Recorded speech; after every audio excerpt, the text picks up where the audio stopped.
hear that the finance minister has done that before even July 31st. And he walked us through how Ghana had performed in terms of broad macro targets. When I say macro targets, GDP growth, inflation, gross international reserves, where they say, for example, we are 3.5 months of import cover, which means that for 3.5 months, we have enough reserves that can let us import goods into the country. Okay. So, yes, from what I gleaned from the finance minister yesterday, last year, that's 2017, Ghana has done good because our GDP growth rate was at 8.5% for the year 2017. Yeah. And it was even above the finance minister's projection in the 2017 budget that he presented in March. Yes, in March 2017. Yeah. So it's above that. So, and the other interesting part that I gleaned from this is that our growth is highly hinged on the petroleum sector. And that for me I wasn't too comfortable with it because, we've had this problem with commodities and resources. Gold exporting, gold prices drop, we suffer. Cocoa prices not controlled by us, they drop, we suffer. Yeah. So to have your growth heavily on a commodity, that means that if the prices change, you could be in and trouble. Right. Yeah.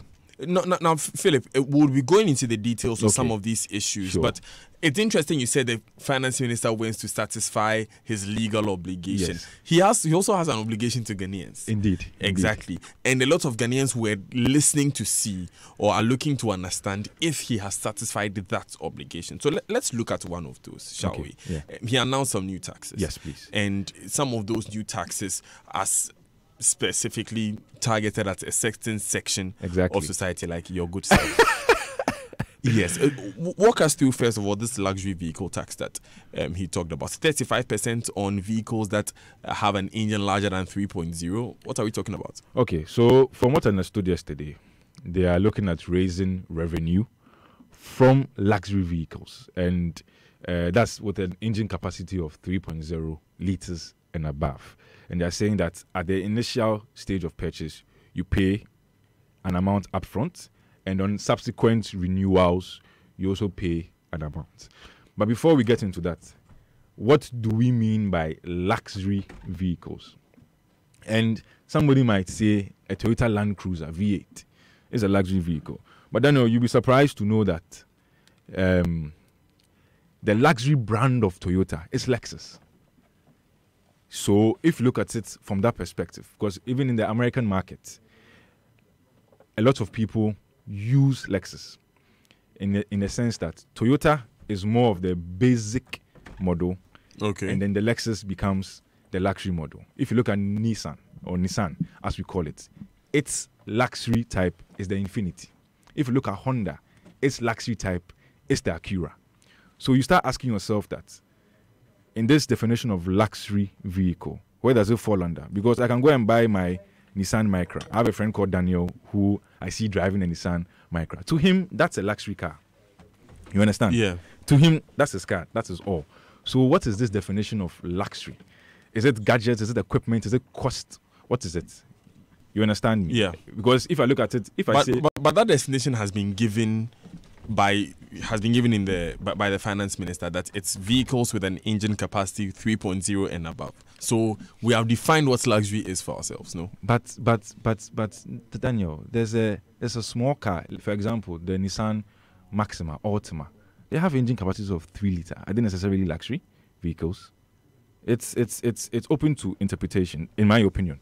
And if you look at it from that angle, because you can go and buy Mercedes C-Class, your engine capacity would not be 3.0, but your gadgets and gizmos in the car will far exceed somebody's engine capacity who is above 3.0 liters.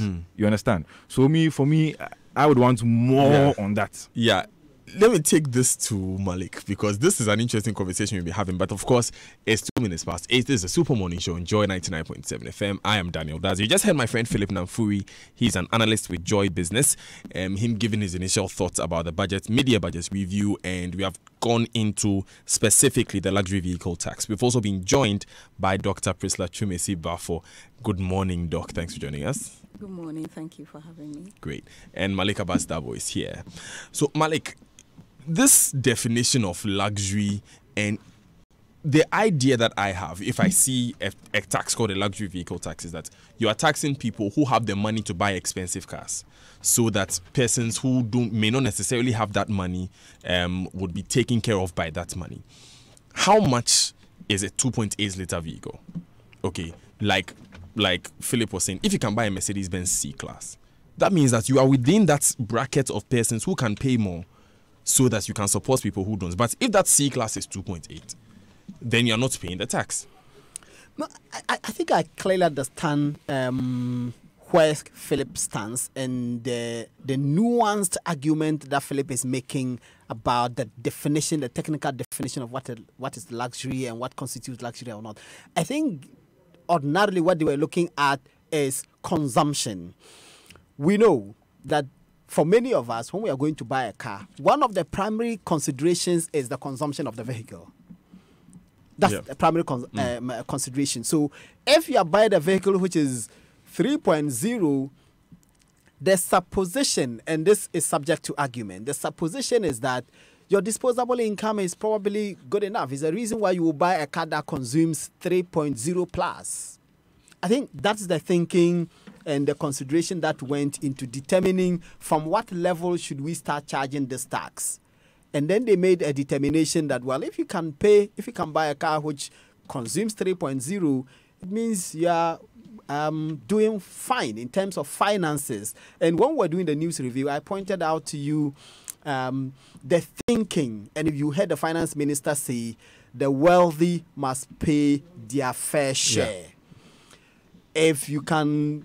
If you have money like Philip and you want to buy a car which consumes 3.0 or 3.5 or 4.1 or plus, it means you have money or you are doing relatively well, and therefore you should be taxed a little more. And I'm saying that I have heard the finance minister make argument about taxing the wealthy more in the past, long ago. Okay, Malik, hold on to that thought. We have been joined on the line by Dr. Anthony Akoto-Osei. He's the Minister for Monitoring and Evaluation. We want to pick we want to get some clarity on some of the issues that were raised by Finance Minister Ken Ofori-Atta yesterday. Dr. Akoto-Osei, thanks for joining us. Yes, good morning. Good morning. So in the midst of all of this, we've heard snippets of all of this, but now that we know what the media budget review is, what is the thinking behind these new taxes that have been introduced?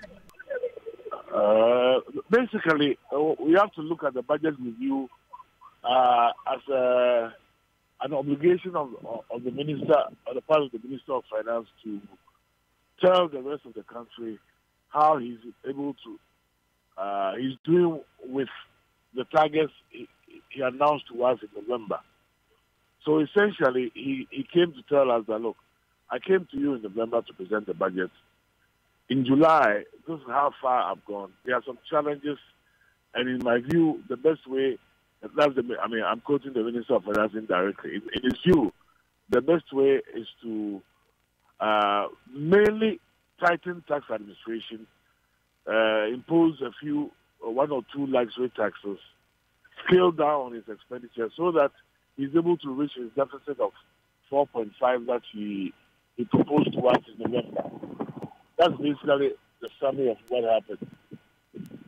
Okay. Let's look at some of those taxes specifically. A lot of controversy has come up, for instance, about this straight conversion of NHIL and Get Fund, a component of VAT to... That is not a tax. Hello?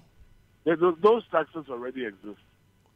Yes. But this is something, a major announcement that was made yesterday, and some controversy has come up about it. We'd just like that clarity from the position of government. What is happening now? Now that there's NHIL is now a straight levy, what is happening now? Basically, what he's done is to change the accounting of the treatment of the NIH levy and the Get Fund, which used to be treated as if they were VAT, into a straight levy. Basically, that's what he's done. So, in VAT, they have this input and output method they use.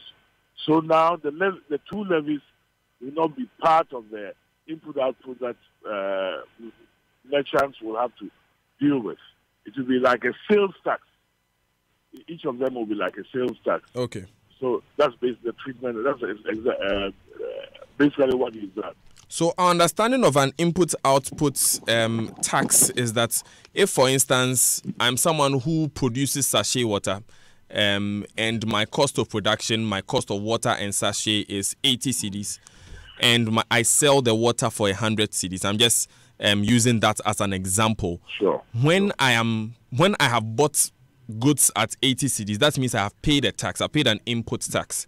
So when I sell the goods at 100 cedis, I compute the 17.5%, which would be 17.5 cedis, and then I calculate 17.5% of 80 cedis, and I would subtract the two. The difference is what I give the GRA.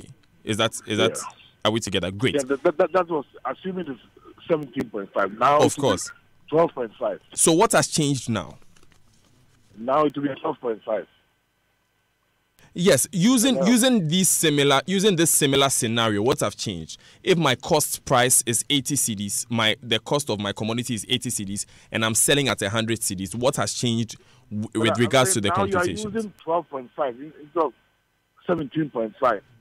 I'm using 12.5 at what point? As the VAT.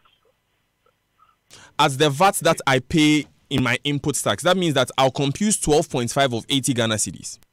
Yes, as opposed to 17.5. You are no longer using 17.5. Great. But so when I sell at 100 cedis, at what percentage am I computing out of it now? Am I still using 12.5 or I'm using 17.5? So the 12.5 is the VAT. That's what goes in the input-output calculation of the VAT. I mean, of VAT. The rest are straightforward levies. They are not part of the VAT calculation. Yes, Doc, you have said that, but using this scenario, so like we are saying that we have computed 12.5 of 80 Ghana cedis. At this point, when it gets to the 100 Ghana cedis, I am a trader. I want to pay my tax. What do I do? You want to pay your tax? Yes, I want to pay my tax. I've calculated 12.5 of 80 Ghana cedis. Let me see. That would be 10 cedis. Now I've gotten to the 100 cedis. I'm a trader. What do I do with the 100 cedis? Yeah. Now the difference, if you had used 17.5, it would be different. So you don't have to give government. You have to give government a certain amount. If you had used 17.5, the amount would be much higher, isn't it? Yes. Hello? If I had used 17.5 at 80 cedis, that amount would be higher. Great. And how much is that? If I do 17.5 at 80 cedis, let me just pick my calculator. It will be 14 cedis. So 14 as opposed to what the 12.5? Yes, that is 10 cedis. But that is money I have already paid. Yes. Is what? That is money I've already paid, is it not? No, but it's you don't have to give. What do you say? The money you have already paid, or what do you mean? Okay, so Doc, what we want what I'm suggesting is that there's a 4.5 difference that will come to the government. Otherwise, it's not you pay. You have to give up a certain amount to government. So the difference of 4 cedis, between 14 cedis and 10 cedis, this difference, where will it come from? The 5% sales tax would have been there earlier. Because you would have paid 17.5 of the amount. Now you are only paying 12.5%. Okay, and don't forget, there's a sales tax of 5%. Yes, Doc. Which will also be on the... You see, let me simplify it. When you don't treat the two levies as VAT, there's a corresponding revenue that comes to government that is not part of your calculation. So, you get what I mean? The sales tax is treated differently from the VAT. Okay.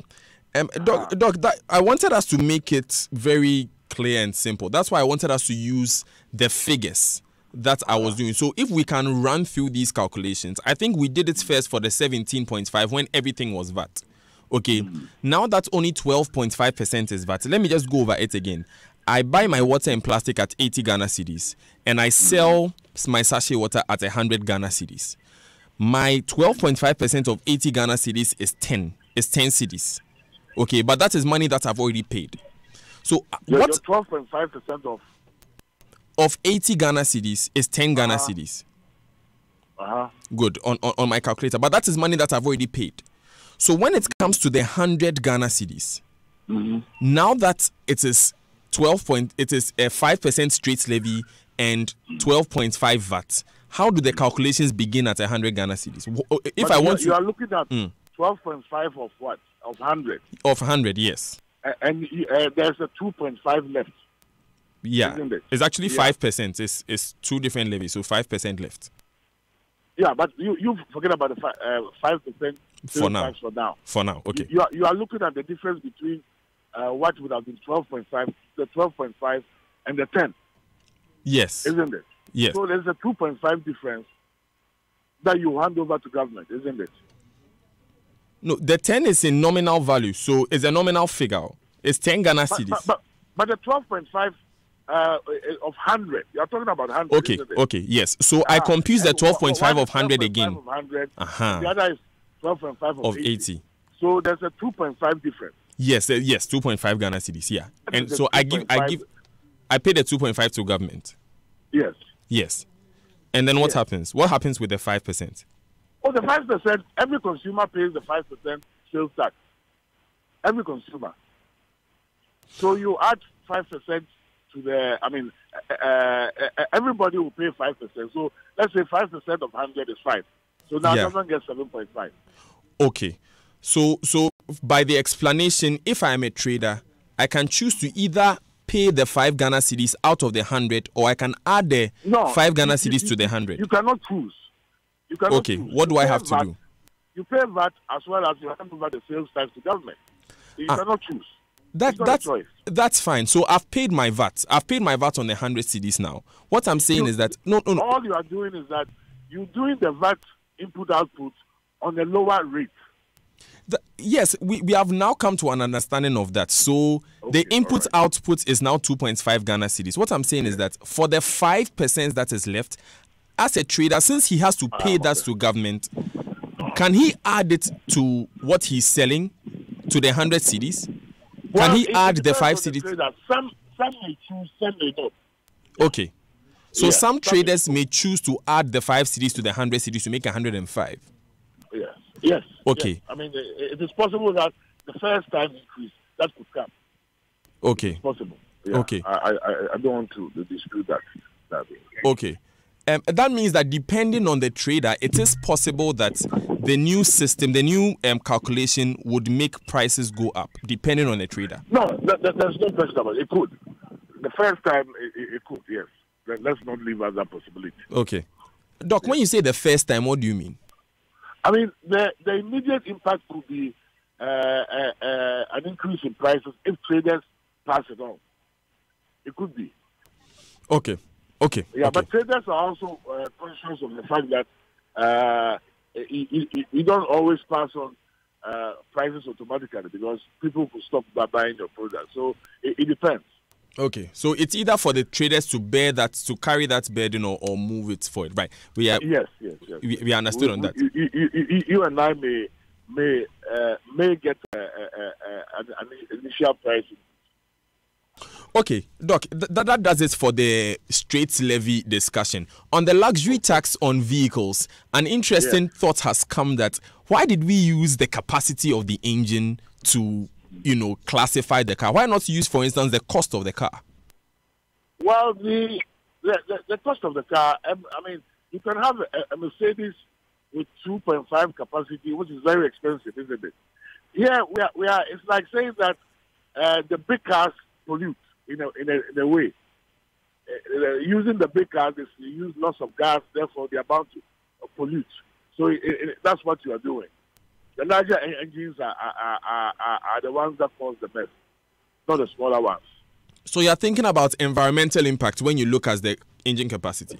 Basically, but environmental in the sense that it relates to the size of the capacity of the car. But you see, now newer cars that are being developed are being made cleaner. we know of the emission scandals that happened years ago and all of that. So, so if you're looking at environmental impact, cars that were made at a certain year are not hurting the environment.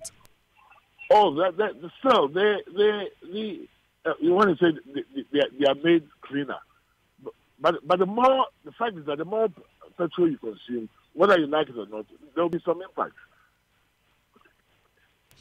Well, that is debatable because petrol you use, whether it's cleaner or not, there's a cumulative effect on the pollution. So even though it's cleaner, the quantities make them check that they will end up polluting more than the small cars. Doc, like I said, that is debatable because if you take a car that is 2.5 capacity and does not have certain features, maybe it was made in 2005, that could pollute the environment more than a car that was made in 2017 or 2018 but has a 3.5, 4.0 capacity. That is a fair argument. Okay, that's so a fair argument. We are talking about the cars in the system right now, not necessarily the new cars that are coming, so that it will be upon registration. As we speak, there's a stock of cars in the system, isn't it? Yeah. Which are doing the pollution. That's the target. The new ones are not that many. They're more in the system now than the new ones. Some would have said that if you had rather placed the ban at the cost of the car rather, then you would cover the environmental impact with bigger cars because bigger cars cost more, and moving forward, you would cover more expensive cars because then again, it won't be about environmental impact. Bigger cars that are coming. I'm talking about bigger cars that are already in the system. There's a huge difference. You get what I'm saying? There is, but we should be looking ahead, shouldn't we?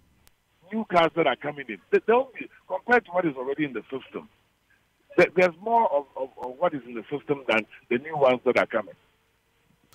Right. That's why you do it at the registration. So even though you are saying if we attach it to the higher cost, only so many will be coming in a year.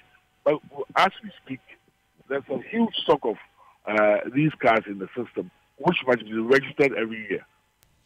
Okay, finally, Doc, I received a long message from a friend yesterday who is within the high income bracket. He receives more than 10,000 cedis. He's saying that now he drives a big car.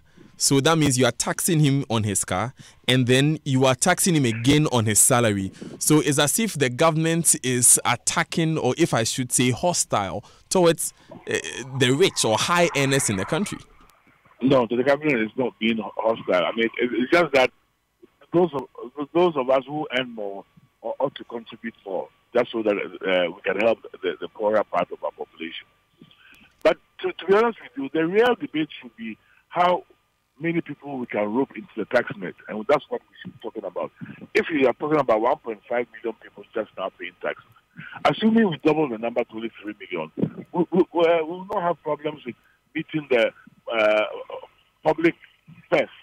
So I think we should be talking about roping more people into the net. Right now, only a small amount of people pay all the taxes. But I think that putting a burden on richer people, if you are fortunate and you are richer and you contribute more to society, I don't think it's bad.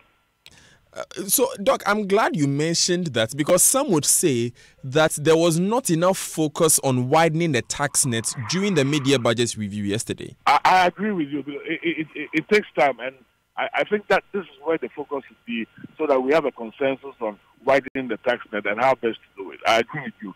The budget review, basically, that's what I'm saying, that it is not a revamp on the new budget. See, come November, we should be talking about how we widen the tax net, because that's when he gives the budget.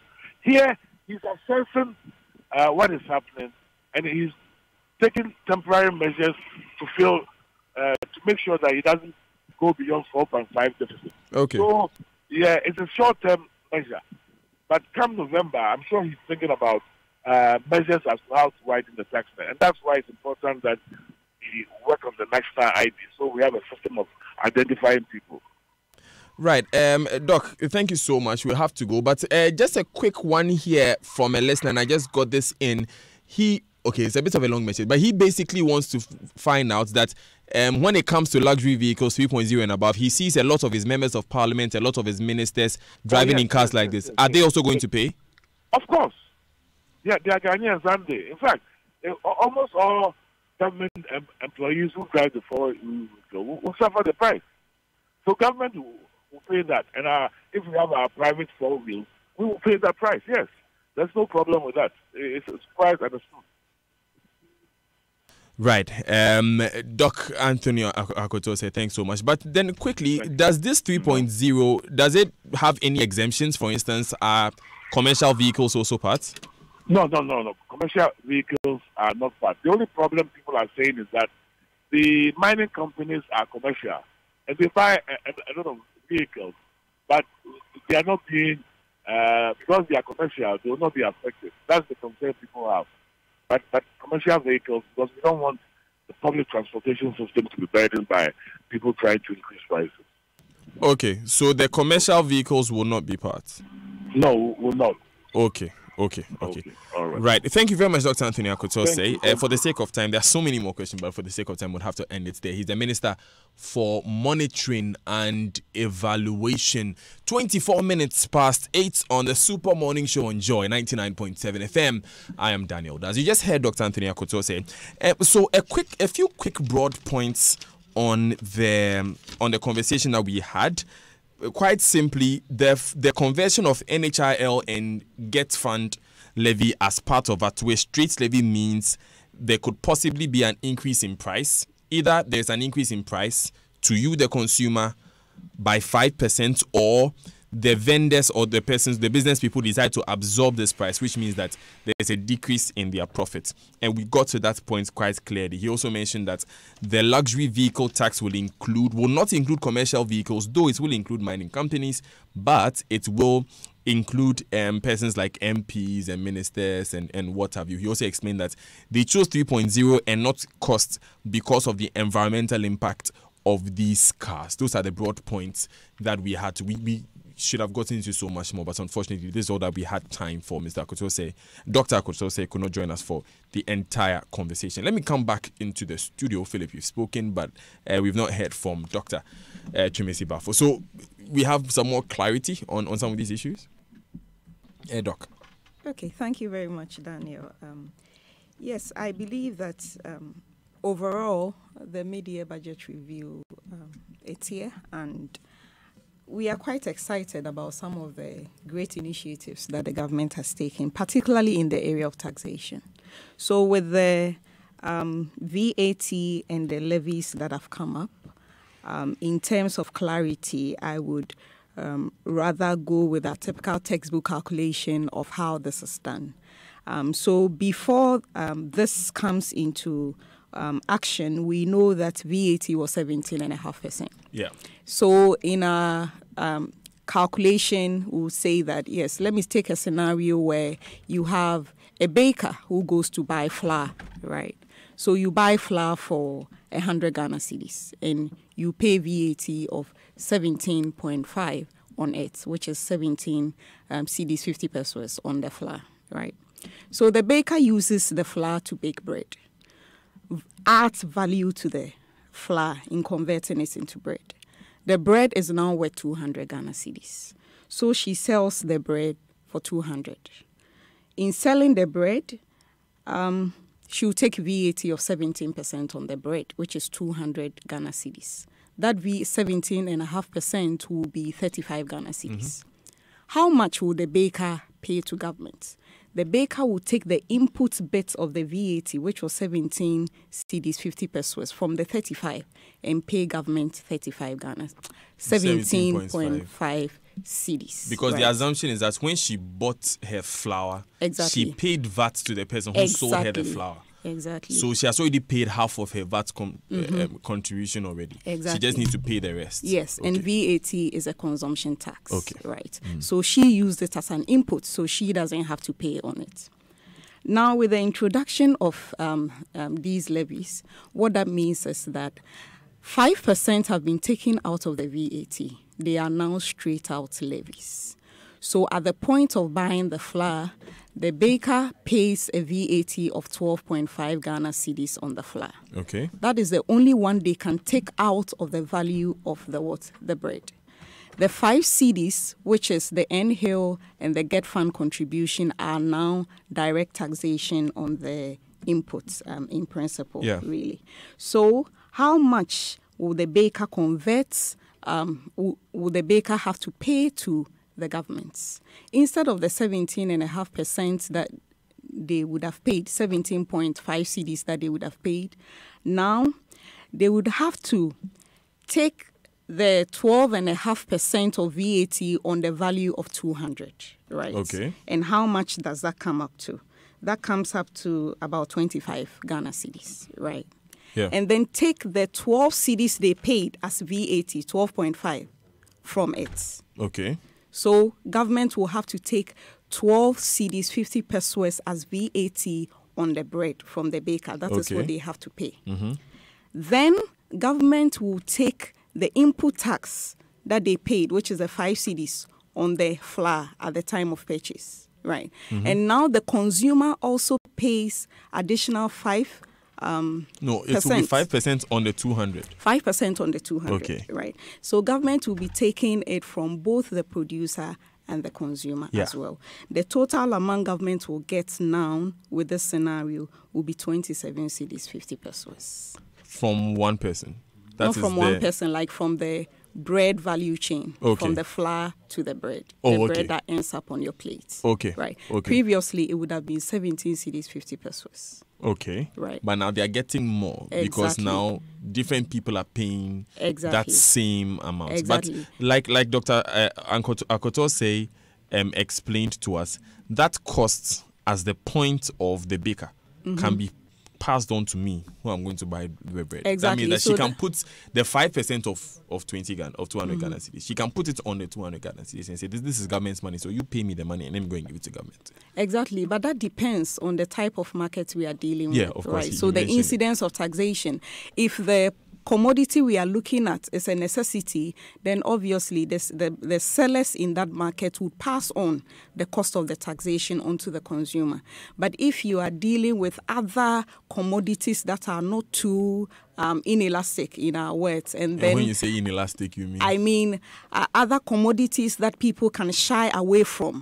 I mean, Okay. substitute away from. Something that you can do then, without. Exactly. Then it means that the producer will be compelled to absorb some of the taxation. like that is makeup, in- for instance. Makeup is not Certainly, Yeah. certainly. So the producer can decide to the Yes. person selling can decide to absorb that. But you see, Exactly. again, it will become a cost to the one who is doing the business. Because that means the person is giving out more money to government. So the person will lose more in his or her profit margin. Definitely. Yeah. I just wanted to get where the costs will come to. So if you're listening to us and you're a businessman or woman, that means that this new arrangement means you either have to charge your customers more, that extra 5%, or you have to take it out of your profit. So that's a decision for you to make. So if you're also going out there to go and buy something, that means you may either have to pay more depending Certainly, on certainly. how essential or not Yeah. the service is. So, Dr. President Chumesi Bafo is the one you're listening to. She has taken us a bit to the classroom with the bake. I'm sure that you tell your students these things at some points. But let me come back to you, Malik. What you heard Dr. Akoto saying, are we clear on these issues? Well, I mean, I think Doc has actually brought a lot more clarity to the matters, especially relating to the straight 5% than I got from Dr. Akoto saying. I have followed him for a very long time in Parliament. He's a typical academic. His explanations can be very complicated and convoluted. Doc has Look at the brofu you are using there. You're saying someone, you're saying you don't understand someone. I mean, Talk to me. Talk to me. He's a PhD in economics, and economics is a complicated subject. Was my best subject anyway, so I can understand. But Doc has brought a lot more clarity on these matters, and it's obvious now that it's not a straightforward. There's been an increase in VAT. The increment can go either way. Either the Okay. person, the business person who is paying a little more, just a little more, and or passing that on to the consumer, because consumer. this is a Yeah. consumption tax. Depending It's on like the product. The characteristic of this 5%, which hitherto was a clear consumption tax, has kind of been tampered with. right? It's been tampered with a bit because it is no longer necessarily a consumption tax Okay. as was when it was part of VAT. You know something, you know something, Malik. It's 27 minutes to the top of the hour. I want to take these important messages. When we come back, we'll go through a similar process with the income tax, so that again we'll come to a clear understanding of how much of your salary is going to be taken out by this new 10,000, 35%, 25% difference. Which people like you have to bear. Amen. In Jesus' name. Give me a few months. Give me a few months. I'll be bearing. I'll pay it with ease. All right then. But this is a Super Morning Show. Enjoy FM. Stay with us. When we come back, we'll enter your salary and we'll tell you how much you'll be getting at the end of next month. Welcome to 21st Century Service Provision. Need to pay your ward school fees? Thanks, Daddy. Want to flex that girl? Wow, he's so cool. Grandma needs airtime to fill me in on all the village filler. Hey, me be a guy. Or you're just tired of having to hop from app to shortcodes to website and back. Welcome to the new phase of buying, selling, and connecting with customers. Welcome to convenience and technology. Welcome to My GH Pay, myghpay.com. Make or receive payments online from anywhere using a Visa card, MasterCard, GH Link card, or your mobile money wallet. Businesses, associations, institutions can get listed for free today and enjoy a new world of convenience. Download My GH Pay for free from Play Store and App Store. myghpay.com. Buy, sell, and connect. The platform for everyone. Don't come here, don't come in. Hey, yeah, 10 pesos, 10 pesos. Vodafone is 10 years old and is giving you an anniversary gift of 10 times bonus and 10 pesos call rate across networks. Browse for 10 pesos per megabyte. Call Vodafone or any other network at the same rate of 10 pesos per minute. That's not all, oh. Share your scratch card with 2 more people the Kikimi style, and the 3 of you will each enjoy 10 times the value of your card. Dial *135# to subscribe. Terms and conditions apply. The future is exciting. Ready? Nationwide Medical Insurance, the leader in private health insurance, has deployed superior technology to make your healthcare experience more convenient and exciting. With the Nationwide mobile app, you can order your prescription drugs and we will deliver to your doorsteps. With over 600 dependable healthcare service providers, you're just a step away locating your service provider of choice and accessing hospital claim information in real time. Our corporate clients are guaranteed timely corporate utilization reports. We provide on-site clinics to give employees access to healthcare in the comfort of their offices. Enjoy these amazing benefits and so much more by signing on to Nationwide Medical Insurance today. Call us on toll-free number 0800-222222 or visit our website www.nationwidemh.com. Nationwide Medical Insurance. Join the healthcare family.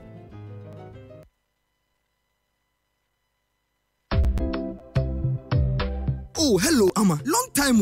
Oh, I've been standing here knocking, sir. Where were you? Oh, I'm very sorry. I actually saw you in my cameras when you were walking in, but I was on a long-distance video call with a big cousin in the UK. How are you able to do that? Haven't you heard of the broadband service from Telesol? They offer fast speed with vast internet bundles to choose from and very affordable monthly rates. Wow, is that so? Yes, so they offer both 4G and fiber broadband. Go on, tell me more. And Telesol is fully Ghanaian. I'm rushing right away to contact them. Any more details? Yes, you can contact Telesol today for further details on 0303 975 342 or 344 or toll free on 0800 900,000 or visit www.telesol4g.com. Telesol 4G, just a touch.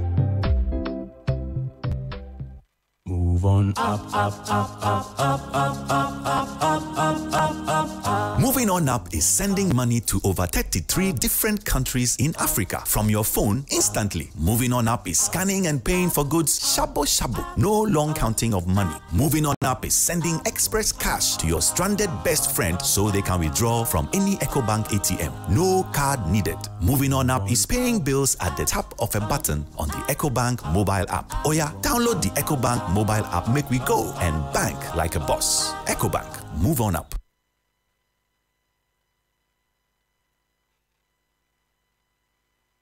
It's a new day. Are you ready? So my girls and I are finally going on our long-awaited trip. Everyone is excited, but I'm even more excited because my Cowbank mobile app is the real deal. If it's about transferring funds, I'm sorted. If it's about paying my bills, we're sorted. But me changing my PIN, locking my card, enter airtime, set a standing order, and locate the nearest Cowbank branch or ATM anywhere I find myself. Into trip way dear, chilling in Kwan. I don't have to worry while I'm away because my Cowbank mobile app has me. Do more with your mobile phone or tablet. Think it forward, you're smart. Now get it trendy. Download the Cowbank mobile app no free Google Play Store and our App Store and enjoy convenient banking anytime. Cowbank. Forward together. Cowbank. Forward together. Greater Works 2018 from 30th July to 3rd August with host Pastor Mensa Otabil. This year it's going to be super, and as we always say, it's going to be bigger, better, and greater. And my great friends are coming back. Pastor Matthew Ashimalo is speaking, Bishop Tudor Bismarck is speaking, Bishop Michael Konko is speaking, and I am also speaking. The first day, I will be celebrating communion with the whole audience as we formally break our 40 days of power. And we believe that this Greater Works will be seasons of power, moments of power. Come with great expectation because God is going to do something great in your life. Greater Works opens on Monday evening, 30th July at Independence Square. Morning services start on Tuesday at 9 a.m. to 12:30 p.m. at ICGC Christ Temple, Abosokai. Evening services start at 5 p.m. to 9 p.m. at Independence Square. Music ministration by Accra Symphony Orchestra, Nathaniel Bassey, Joe Metal, and Reverend Eric Papon. Greater Works 2018. It's going to be bigger, better, and greater. Take a relaxing boat trip down a river or catch the buzz of city life someplace new. Decisions. What's next on your must-see list? Create endless memories with our special fares in Emirates Economy and Business. Book by 23rd July 2018 for travel until 31st March 2019. Contact your travel agent or visit emirates.com/gh. Conditions apply.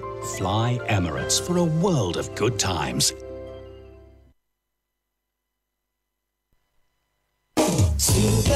Morning Show. It's 20 minutes to the top of the hour here on the Super Morning Show on Joy 99.7 FM. I am Daniel Dazi. We just got some news coming in, and so we'll deal with that very quickly, but we'll come back to our conversation about the media budget review, trying to understand what it means for us and what it means particularly for us when we are going out to shop for the home. But we understand there has been a robbery and a shooting at English Amanfro. One person is suspected dead. David Ando is of myjoyonline.com is the one who witnessed, who was the one who is there for us, and he's joined us on the line. David, good morning. Thanks for joining us. Good morning. How are you? I'm doing well, Dave. So, what has happened at English Amanfro? Okay, this morning I had a call from the assemblyman for the area, and he told me that armed robbers have shot somebody dead, and that incident took place yesterday around 8 o'clock. And the 38-year-old Nicholas Kweku's son, a mobile money operator, was coming from work. And according to the wife, the armed robbers trailed him. So when he got to the house, they attacked him and shot him dead. And this happened at what time exactly? 8 o'clock p.m. yesterday night. So can you tell us the exact area where this happened? I'm out from near Lamte. There is a place called Lamte, and it is within South municipality. Okay, Uncle Dave, the assemblyman is the one who called you. Can he tell us if this has happened before in recent times, or not even the killings, but the robberies in general? Okay, let me speak to Hello. Hello. Good morning. Hello. Good morning. Hello. Hello, good morning. Morning. Great. So we want to know, boss, I hope we can speak English. We want to know if this has happened before in the area. Actually, this I don't know. No, I haven't seen anything like that before. Okay. This is the first time I'm hearing this or seeing this. So, how are your people, the people who are living in your area, how are they taking the news?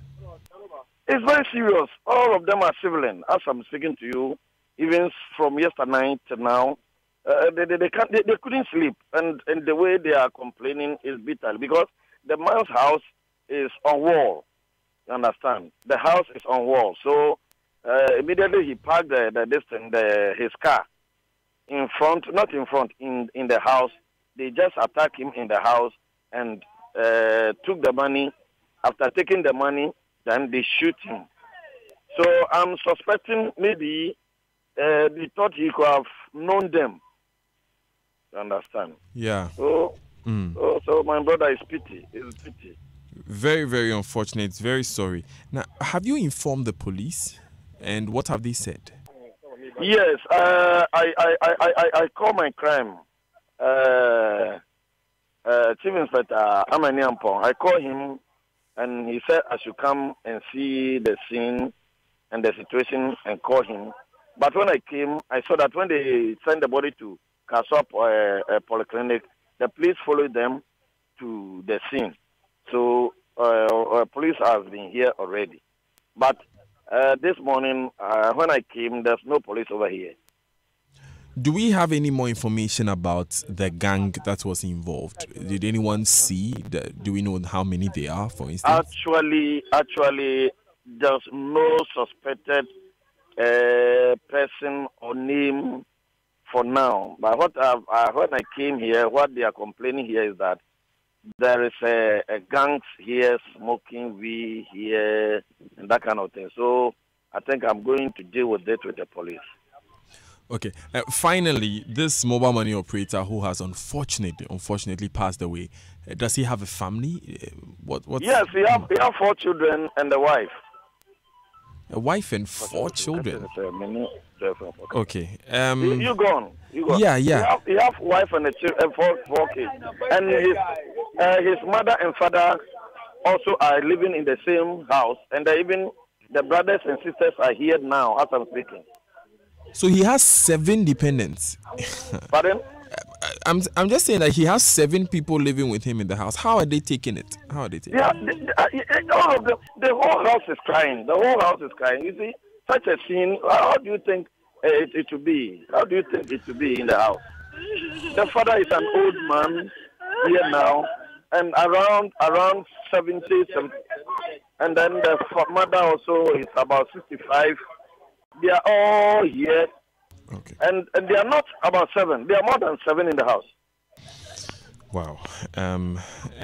Thank you very much. But did any of them not see anything? Because you said that he was pulling into the house when he was attacked. Didn't they see anything? I'm saying the family members, didn't they see anything? The family? Yeah. I don't know. Well, okay. Thank you. Thank you very much. Thank you very much. Hello, Daniel. Yes, Angde. Yeah, let me give the phone to the wife to speak. Madam. Yeah. Hello.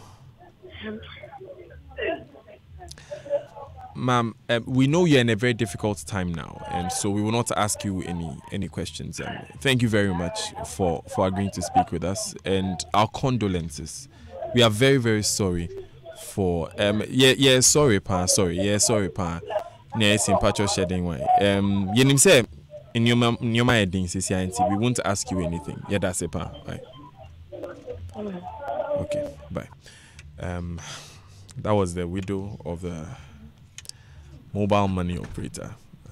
Very, very difficult news to hear at a time like this. You're still listening to the Super Morning Show. We'll take these important messages. When we come back, we'll go back to our conversation about the taxes. Stay with us. Ago Ghana, new opportunities await you. The time has come for us to embrace all the opportunities that come with making a change, a transformation for good, an evolution for the better. Our parent company has changed its name from Barclays Africa Group Limited to Absa Group Limited. This is the next step in the journey of our brand changing across 12 African markets, subject to regulatory and other approvals. Here's to a global bank with African roots, a business committed to finding local solutions for local challenges. Look out for communications from Absa Group soon. To find out more, visit www.gh.barclaysafrica.com/FAQs. I am Dr. Keisha. Acacia gives your workers the best customer service and treatment options when the need arises, keeping them healthier and more productive for your business. Acacia Health Insurance. We place value on those you value. Solar Tech, the power to protect. Yes! Solartech, your tried and trusted brand, is your total solution to all power problems, whether low voltage, high voltage, power surges, spikes, brownouts, or what have you. Solartech fully protects your valuable equipment. No matter your appliance, we have the perfect Solartech for you. Choose from my tried and trusted range, such as Fridge Guard, TV Guard, High Volt Guard, Multi Guard, AVS 13, AVS 30, AC Guard, Solartech TV Stab, Solartech Fridge Stab, UPS, and Solartech Voltage Stabilizer. Beware of counterfeit Solartech products. Get your genuine Solartech products today at our Abelenkpe office and all our authorized dealers across the country. Contact us at number 10 Yiwa Street, Abelenkpe, or call 0302-761450 or 0302-775106. Solartech, the power to protect. My dear, getting a new asset will make me feel on top of the world. Look, I'm thinking of getting a new car, a house, an acre of land, and a new truck for the business. No doubts, my darling. But why not first check to ensure the security of these assets before you buy? You are right. With some people using their assets to take loans from different banks, while others sell properties which do not belong to them to innocent buyers, you and I have no choice but to quickly fall on the collateral registry to know the true status of any property we want to buy or accept as collateral for loan. You better act now. Don't lose guard. The collateral registry of the Bank of Ghana is the one-stop place for banks and individuals to check the true state of an asset. Contact the Bank of Ghana's collateral registry at the City House 11th floor or call 0243-543-931. Collateral Registry, securing your transaction. This message was brought to you by the World Bank Group and IFC in partnership with the Bank of Ghana and with support from the State Secretariat for Economic Affairs, SECO. Hey, what time? Feeling you good. Hello. Hello, Oba. Actually, you are the feel you, baby. You have 1 minute remaining. Hey, Oba, the way they feel you, I don't understand. Hey, your nose, your eyes, your shoulders, your knees, your toes, everywhere, they like you. You are too much for me. But when you know they like me, why? She thinks I don't get money. Me, I get plenty money. I get cash. Make I tell you where I won't go. Paris, Jordan, Dubai, London, even back here. Brian, how far take you? This is not so bad. This is a mother speaking. Some things shouldn't be rushed. That's why there are so many ways to talk, text, and browse for long on Ghana's #1 network, MTN. Just dial 505 and choose from a wide range of offers to enjoy the most amazing mobile experience everywhere you go.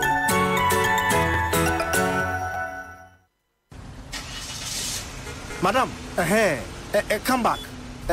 Come back small. Turn the steer. No, not that way. This way. Training. What ya, brasa? Bra. Come. Oh no! Madam, see, you made me spoil my car. This one, I don't see him. You can't control what will happen, but you can control how you respond to what happens when it happens. At SIC Insurance, we are always ready to come to your aid when the unfortunate happens. Call us today on 0302-780-6009 for your motor, accident, fire, burglary, travel insurance, and more. SIC, our promises are sacred. At Afrodan, we believe that many of the problems people have with their health is as a result of the way they sit. In other words, your chair can kill you. Here's Dr. Marcus Mann of the Chiropractic and Wellness Center. What you have to remember is that the spine is the lifeline to your body, and posture is the window to that spine. Now, posture is affected by your daily activities and habits like sitting.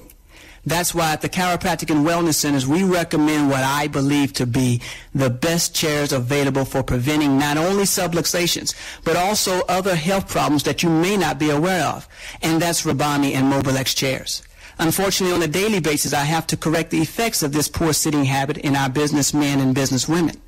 Always remember, optimal spine equals optimum health. So, for the sake of your health, buy Rabami or Mobilex chairs from Afrodan. We are on the first floor of the Swansea Shopping Arcade. Telephone 663-085. Hey, Kwame, what's up here? My brother, my wife has been diagnosed with cancer. What? My brother is here with kidney disease too. Oh, yeah. Do you know the World Health Organization estimates that over 16,000 new cases of cancers are diagnosed annually in Ghana, and kidney diseases account for 10% of all medical admissions to Korle Bu? But thanks to Glycocritical Illness Plan, GSIP, I have spent over 20,000 Ghana cedis on my younger brother's disease. Yeah. What is GSIP? Glycocritical Illness Plan, GSIP, provides you with financial support when diagnosed with any critical illness or dread disease such as cancers, strokes, kidney failures. Speak to GlycoLife today on 0302-218-500 for your GSIP policy. It is definitely in our interest to survive. GlycoLife, we cushion you for life.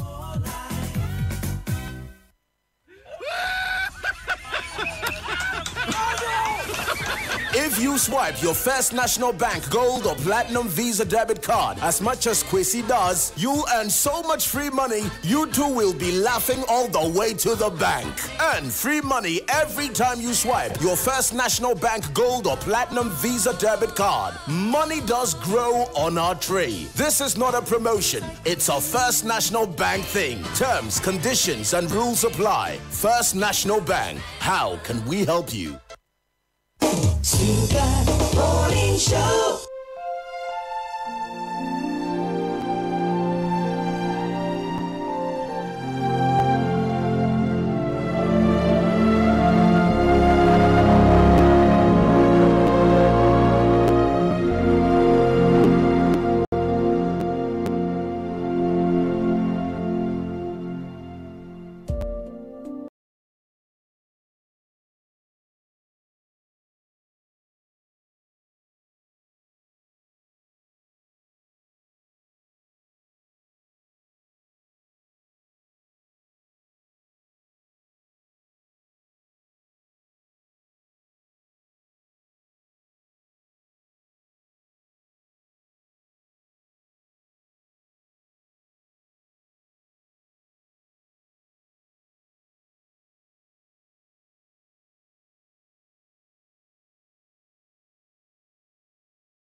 Of new energy and opportunities. So get ready to be part of a new and brilliant Africa, a transformation for good and a revolution for the better.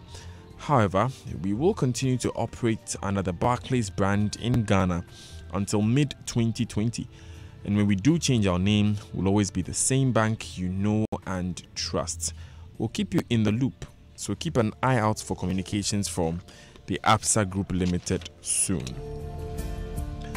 Now, Surfline keeps adding more sites to its network coverage. So areas like Oyarifa, Pantine, Abokobi, Old Ashongman, Cones Estates, Obeye, Ayike, Ayikai, Doblogono, Ashaiman, Damas 1 Estates, Sapeman, Tolbooth, Amasaman, Bobiman, and its immediate environs. It's about time you powered your Surfline device because True 4G LTE is here.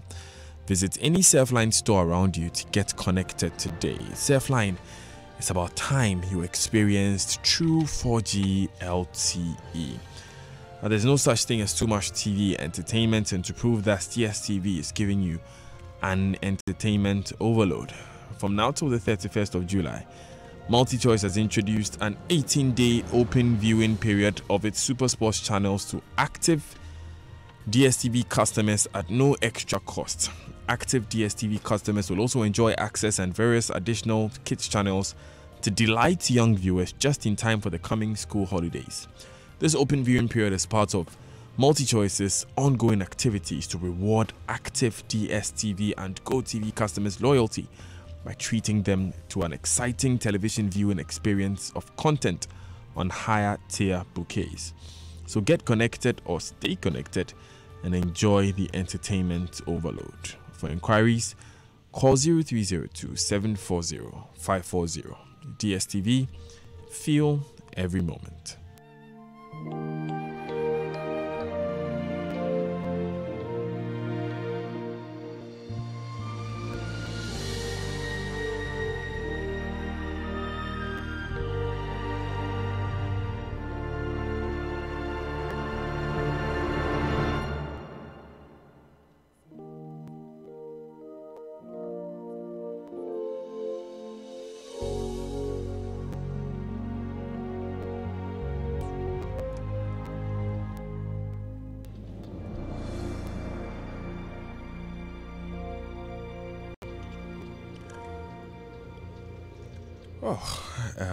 It's time for us to continue.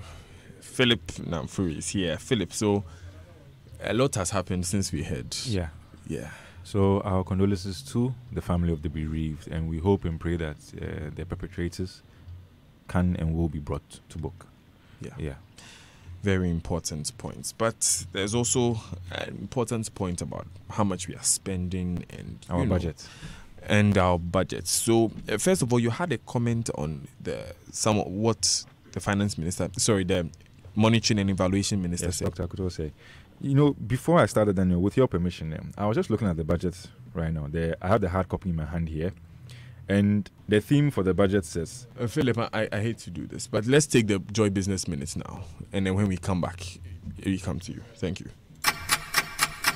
Good morning and welcome to the Joy Business Minute. Karen and Daryl here with the top stories. New tax measures introduced by government in the mid-year budget review are expected to generate 845 million Ghana cedis. Government will also reduce expenditure by 664 million to make up for the 1.4 billion deficit. Government will allocate an amount of $200 million for the immediate development of a fast train service from Accra to Nsawam and from Accra to Tema. The GMPC has lifted 4 parcels of crude oil on behalf of the state in the first 5 months of 2018, compared with 3 liftings in 2017. This involved 3.96 million barrels of crude oil, compared with 2.89 million barrels in the same period in 2017. And the EU, Mexico and Canada have said they will retaliate against the US if the White House places new tariffs on foreign cars and vehicle parts. Taxes here, taxes there. Taxes everywhere. Cashes are 306. Morning Show. Taxes there, taxes here, taxes everywhere indeed. So what about this tax that will come to our income tax? But before that, Philip, let's go to your comments. Yes, so when we were speaking to Dr. Anthony Akutose, he mentioned I think you raised the point about the informal sector roping in, and he alluded to the fact that it's a long-term, medium to long-term measure. And as I was going through the mid-year document itself, let me just quote something from it, and it's number 234 on page 50, and it says medium-term revenue policy, and I'm quoting, Mr. Speaker, the ministry is putting together a medium-term revenue policy that would outline revenue reforms targeted at ensuring that there is adequate revenue to fund government programs. The policy is expected to inform revenue measures for the 2019 budget and beyond. Subsequent to the policy will be the development of a medium-term revenue strategy to act as a vehicle for the implementation of the policy. The proposed measures would feed seamlessly into the policy and the strategy. So what I wanted to say here was that going forward, I hope we should see in this revenue policy how we are going to actively tackle this informal sector we always talk about. Okay. So that we don't continue taxing the existing taxpayers in the economy, and we start looking for active ways. Right now we're doing the tax identification number, that's the TIN, and all that. Other measures, the Ghana card, exactly, the digital address, so that we can pinpoint who's not paying what, and do that. But I'm sure as I just read, the minister said they are putting together. So I hope maybe come the 2019 budget reading in November of this year, we should see something active on this, roping in more people. Which is actually what Dr. Akoto said. Exactly. Because when I asked him the specific question, he did say that we should expect more. Good. When the budget for next year is read in November. Good. But Dr. Prista Twumasi is still here. We want to move quickly into the breakdown of the income tax for high earners. First of all, Doc, what's the idea, as you, in your experience, as you see it? What's the idea behind having a tax like this? I think that it's a call in the right direction because people earn quite a lot in this country, and the existing tax regime puts the cap at 3,240 and above, which is 25%. And if government needs revenue to spend, we know that government budgetary position is basically a receipt and payment statement, really. So government generates revenue through taxation and other forms, and then spends it on infrastructure, recurrent expenditure, statutory payments, and all that, wages and salaries. So if, based on the current state of affairs, we know that we have revenue shortfalls, and government ought to find ways of coming out to bridge that gap. Yeah. And so, for that matter, a call on people at the upper tier of the income bracket to pay a little more, I don't think it's too hard or it's too much to ask, if you ask me. Yeah. Shouldn't we rather, like Philip was saying, focus our efforts more on getting more people to pay tax, because we still have less than 2 million people paying tax when we are 29 million in the country? Certainly. I mean that in terms of, it goes back to the call, the persistent call of the need to broaden the tax base. How do we broaden the tax base? Make sure that we rope in the chunk of the informal sector who fall out of that.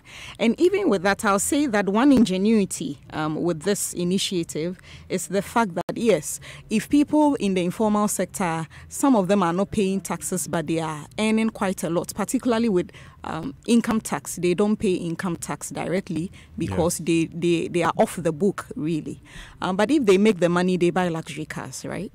So I'm sure that if you are a market woman and you own a V8 or you own a car that is above 3.5, it's an indirect way that government is also trying to, 3.0, government is also trying to cash in a bit on what you are making. So in one way or the other, although it will not be as much as we would expect, it's also trying to find other ways of generating revenue from people who go under the radar.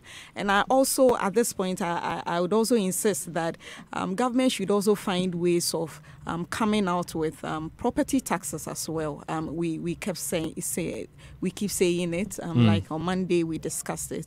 We need to have a second look at it, that people should pay realistic property taxes. Yes, exactly. I remember you mentioning it on Monday. Philip, I want you to take us through a model. Let's say, and I found this interesting resource online, really. Put together by Dr. Theo Champon. But take us through this model. For a salary of 12,000 Ghana cedis, what does it mean? What does this 35% mean? Okay, so like Dr. Priscilla was just saying, the high income earners or the high income brackets, that's from 10,000 and above. Prior to this, there was an old pay as you earn scheme. Then the proposal is for this new one, where if you're getting 10,000 and above, you are going to pay 35%. Like she said, 3,421 up to 9,999, you are in the 25% space. So I think I'm fine with that. I'm very, very fine with that. So when you cross into the 10,000, then the 35 kicks in. But I was telling someone yesterday that the person asked me, if you are earning 15,000 Ghana cedis, then is it 35 on the 15,000? And I told the person, it's the 5,000 that's going to be taxed. It's not a flat rate. Yeah, so I think it's good that we just spell it out now, that it's not your overall figure, but it's the increment on your 10,000. Am I right, Daniel? Yeah. Yes, the increment on the 10,000. So if you earn 12,000, it's going to be between 10 and 12. You pay the tax on between 10 and 12,000. 35% on 31st of 2,000. Yeah. But there are already some taxes that are paid gradually, right? And okay, so I have this table here, this schedule here. Okay. It starts with the first chargeable income. Okay. 200 Ghana cedis. That one you don't pay anything. 261 Ghana cedis. Yeah. Then you don't pay anything. 0%. Then the next 70. So it's cumulative. So it's the next amount going for it. So the next 70, you pay 5% of the 70 Ghana cedis. Normally that would be 4 Ghana cedis. Yes, 4 cedis. Exactly. 4 cedis, right? Yeah. Good. Then, so at that point you earn 331 cedis. Okay.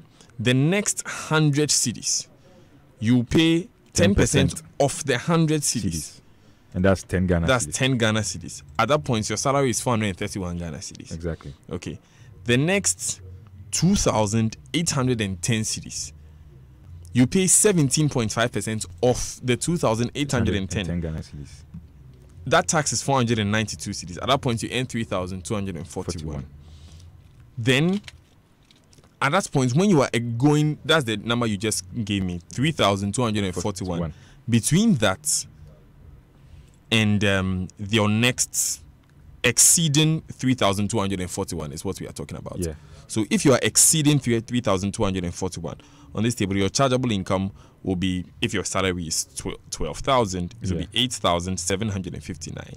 And then it would be 25%. If you were, and this is the old system, if you were earning 12,000 in the old system, exactly, as long as your salary crosses 3,241, you are paying 25% of that. Yeah. As soon as you cross 3,241, you are paying 25% of the rest. Okay, so that would have been on 8,759. You have 2,190, and your total tax, you add the 4 cedis to the 10 cedis to the 492 cedis, down. You come to 2,695. Yeah. Out of the 12,000 cedis, right? Yes. And this is deducted from your gross 12,000 Ghana cedis. So you take home about a little less than 10,000, some 9,000 something. Okay, let's go to the new system. So the new system, I'm just going to run through quickly. Okay. The first 261, you don't pay anything. The next 70, so at 331, you are paying 4 cedis. At 431 cedis, you are paying 10 cedis. Yes. So then after that, the next 2,810, you are paying 492 cedis. Also, the 2,810. The next 6,700. So here's where the change is. From 3,241. Remember, for the old one, from 3,241 to whatever you earn, 50,000, 80,000, whatever, you are paying 25% of the difference of your salary minus 3,241. However, now, if you earn more than 10,000, from 3,241 to 9,999, that difference is 6,758. You pay 25% of that. Yeah, exactly. Then, from 10,000 to infinity. So if you earn like Philip, you earn like about 40,000 you pay, you subtract 10,000 cedis from your salary, from your gross salary. Whatever the difference is, you pay 35% of that. Yeah. Okay, so if it is 12,000, you subtract 10,000 from 12,000, that you get 2,000. You pay 35% on the 2,000. Yes. For this, our rudimentary calculation here, you are paying 700 cedis. If it's 12,000, you are paying 700 cedis. So you add all the taxes, you get 2,895. So for our earner of 12,000 Ghana cedis, his salary has moved, his tax has moved to 2,895. Initially, it was 2,695. So the difference for him is 200 Ghana cedis. So he's still taking home somewhere around 9,000 Ghana cedis.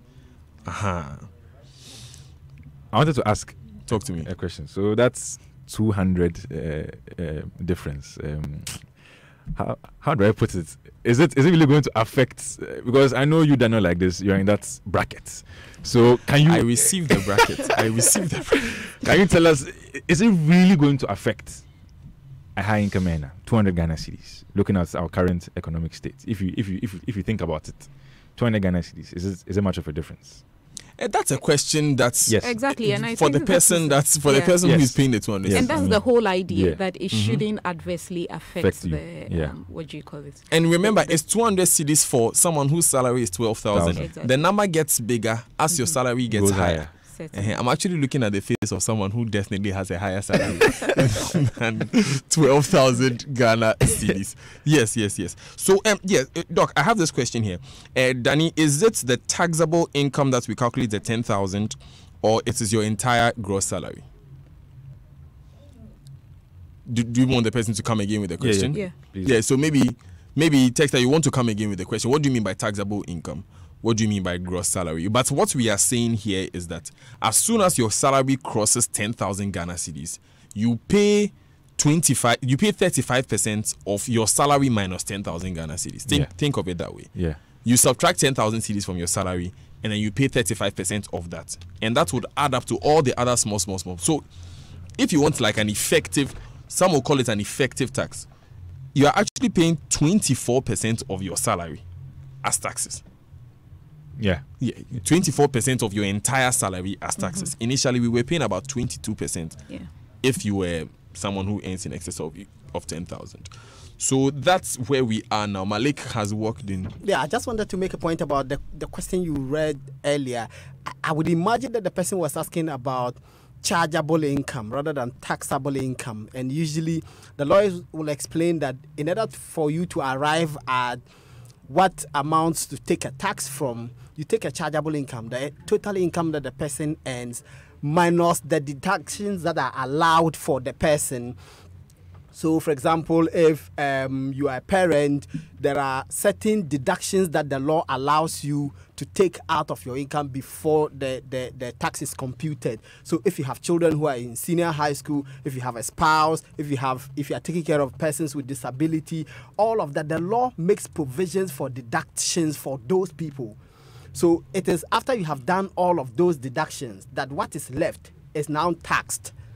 Now, the person is asking whether this is taxable income, that is, you are taxing after you have done all of these deductions, or you are taxing the entire sum that the person has earned. Yeah. I guess that's the question. Yes, the person actually, was yes. asking. So he sent another message here, and he said that before you calculate from the 261, you need to take SNIT and Providence Fund. Yes. So those are some deductions. Yes. So okay, and so it's you won't be taxed on your whole salary from including State and Provident Fund. They will take it out, and then they will start doing the deductions going forward.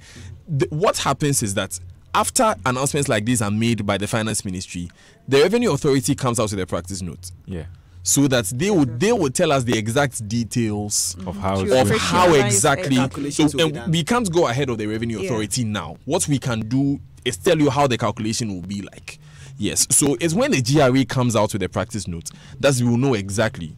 Normally, by practice, it will be on taxable income. Normally, that's what is expected. But as of now, the GRA has to have the practice notes first. This announcement was made yesterday, and well, we don't know what will happen. Philip, you're smiling like you want to say something. Yeah, like I was telling you yesterday, when I was looking at the theme of the budget, and I said this, putting Ghana back to work. And the way everybody's throwing figures up and down and everybody's calculating, I think you have all been put back to work mid-year. The year hasn't even come to an end, and you've all been put back to work. So I think the finance minister knew what he was doing when he put this theme on the budget. So kudos to him. Yeah, now we are working mathematics.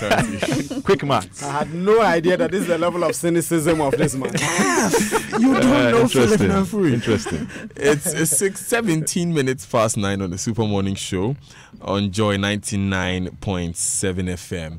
I am Daniel Daz. I'm here with Philip Nafuri. He's an analyst with Joy Business. We are also here with Dr. Priscilla Chumesi Bafo. She is an economist and lecturer at the University of Ghana. We are breaking down your taxes. We are breaking down how much you need to take home at the end of the month. We have come to understand that for an earner of about 12,000 Ghana cedis, the difference in tax, now that is 35%, the difference in tax between the 10,000 plus tax and what was before is about 200 Ghana cedis. Yes. But of course, more details would have to be released by the Revenue Authority before we. But normally, this will, for instance, affect your net. It will directly affect your take-home pay.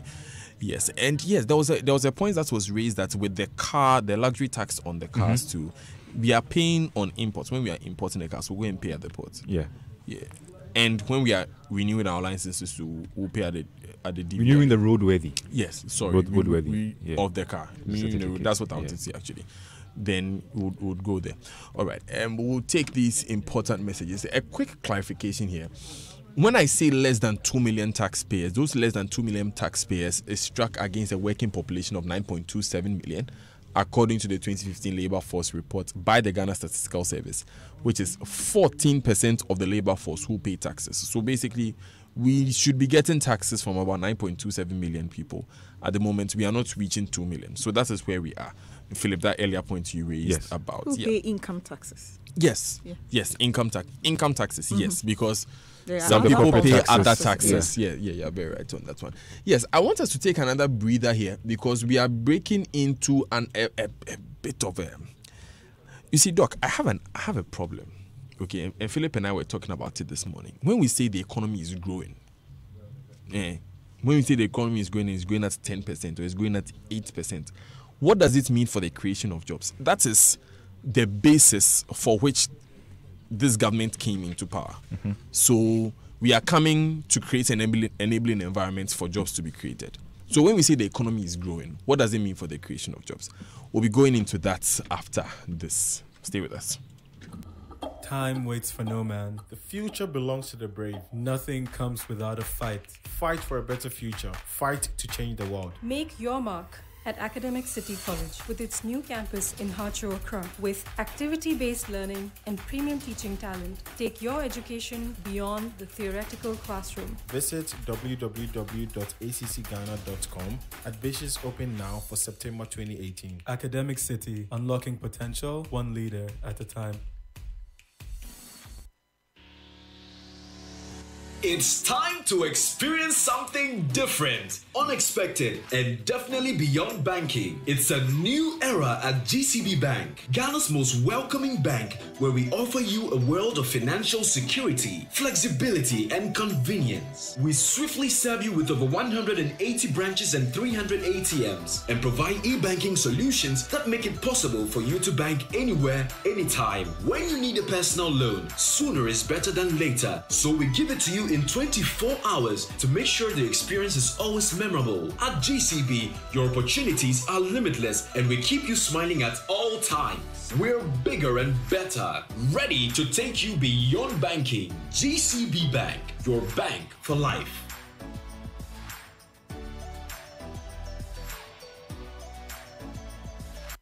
Welcome to South Africa, your own personal playground. Welcome to the Cape Islands. Welcome to Johannesburg. Welcome to Shaka Marine Welcome World. to the highest Welcome to Canal Walk. Welcome to the Nelson Mandela Capture Site. Welcome to the Cape Town Jazz Festival. To the Cradle of Welcome to the Midlands. to the Valley of the Waves. Welcome to East London. Welcome to Soweto. Welcome to God's Window. With 54 million welcoming South Africans, all eager to make your holiday that much more inviting, allow us to indulge you with all our favorite sights and sounds. Visit southafrica.net to discover more. South Africa, inspiring new ways. Concerned about your family's safety at your home or business? Worry no more. Get more. Call Trelidor 0561 24 24 24. For any window or door, get more. Call Trelidor 0561 24 24 24. For unique custom-made solutions, get more. Call Trelidor 0561 24 24 24. Trelidor, Africa's strongest burglar proofing.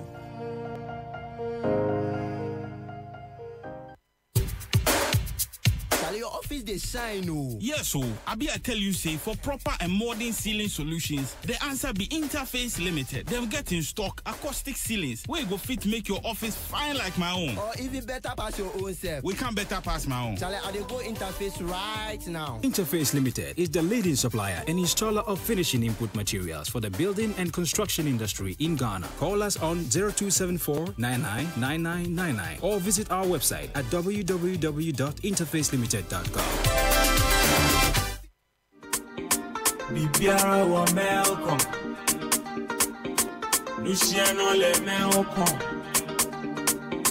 Nofiano ye melkom. What are you looking for? Melkom got it all. Great discount, dodo. Yamafia so. Best bargains on our days. Everything here is a bargain.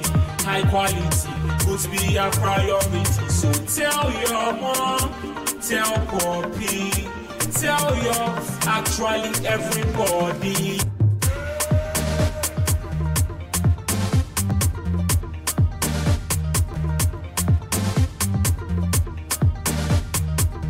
Adum Savings and Loans.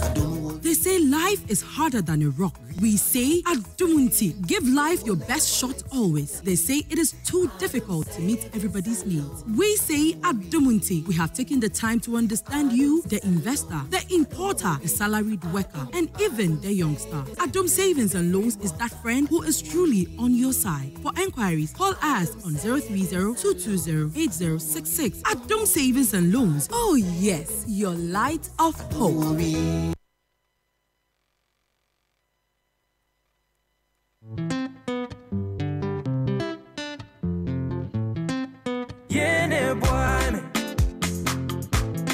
Joy 99.7 FM.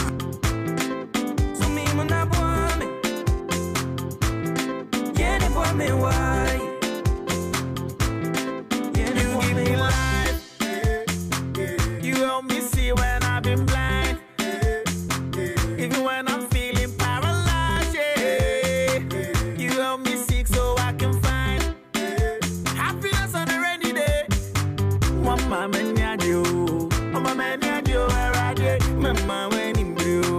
if you want something for your body, can grab it from us over. Cause it be something for somebody. So when you should cry, help your brother in every way. Yeah, boy, me why? So me mana boy me. Yeah, boy, me why?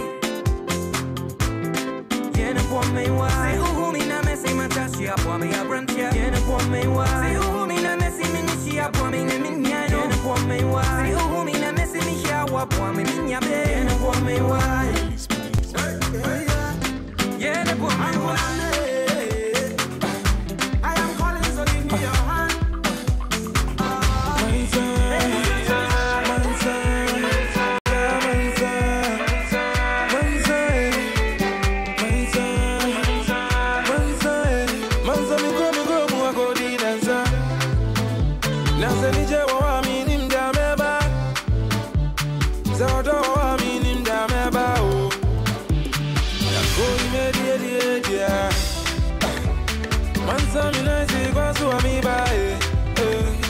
Zakrona duzu akosha unika ya pezi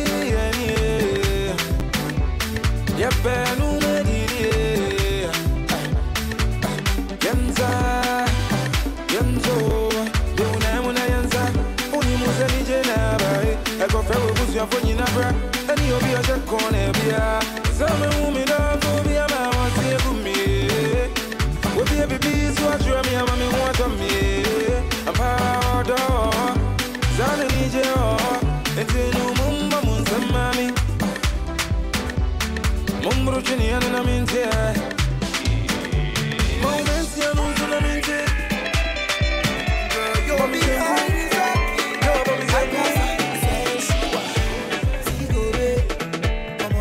the way you wriggle and waver You must be intentional Joy 99.7 FM.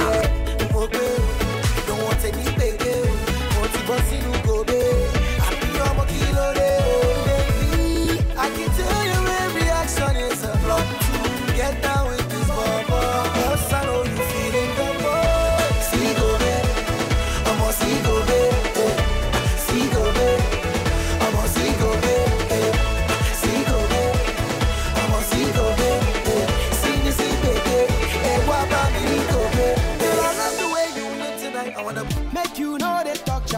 Hope say that you go drop me your number. Joy 99.7 FM. Boom boom you the conquer.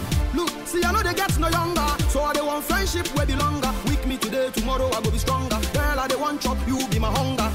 I see if I'm playing with you, but the words I'm saying is true. Woman, I know the tell one lie. Where I know the play, my love is for two. I be you, go be my girl. Where I go surely take you there. How you they rock my world? That they make, I they ask you, say, you know. You go be 28 minutes past 9 on the Super Morning Show. Enjoy 99.7 FM. Very soon we'll be taking your thoughts on the issues that we have been discussing. You may be paying 5% more on items that you buy, or if you're a businessman, you have to decide on if you're going to pass on an extra 5% cost to those who buy from you, or you're going to take it out of what you would have been your profit earlier. What do you think about that? Very soon there'll be a new tax on cars with an engine capacity of 3.0 and above. That means that it will cost more when you're buying the car, and every year when you're renewing your DVLA, you have to pay more. What do you think about that? And basically, if you like it or you don't like it, what do you think are those creative ways that we can raise money to fund development here in the nation?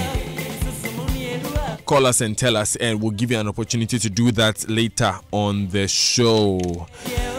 Now that we've talked about what we have to pay in taxes, and of course the fact that you may lose a bit more of your salary if you are an earner of 10,000 Ghana cedis or more. Now that we've talked about the taxes that are already being charged, there is an important element of the conversation being really, how do we make sure that people are complying with our tax laws? People are actually paying taxes, so that we don't come back next year and say, oh, the taxes we took last year were not enough, we need to take more to raise revenue. How do we make sure that the people who are supposed to pay their taxes are actually paying them? Tax compliance is one of the things that the Finance Minister Ken Ofori-Atta mentioned, and we'll be going into that with Philip Namfuri. He's an analyst with Joy Business, and Dr. Prisla Chumisi Bafo. She is a lecturer at the University of Ghana Department of Economics and a fellow of the International Institute of Advanced Studies. Now, are you interested in pursuing an MBA while you work? Don't miss out on getting enrolled this October. Start your postgraduate studies with Lancaster University Ghana and earn a British University degree with pedigree right here in Ghana. Come find out everything you need to know about our executive MBA program and modules on Thursday 19th of July from 5:30 p.m. at an exclusive cocktail hosted by Lancaster University Ghana at our ANC Square campus.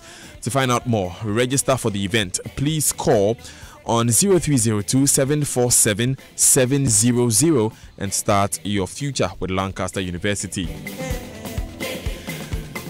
Now, Premium Motors Limited presents to you the Crazy Duster offer. Dust some zeros off your budget by getting a brand new Renault Duster automatic transmission at a crazy price of just $16,500. Yes, you heard right. A brand new SUV for $16,500. You want to go and buy this quickly because the Renault Duster automatic transmission has a 2.0 liter engine. That is now very, very important information, isn't it?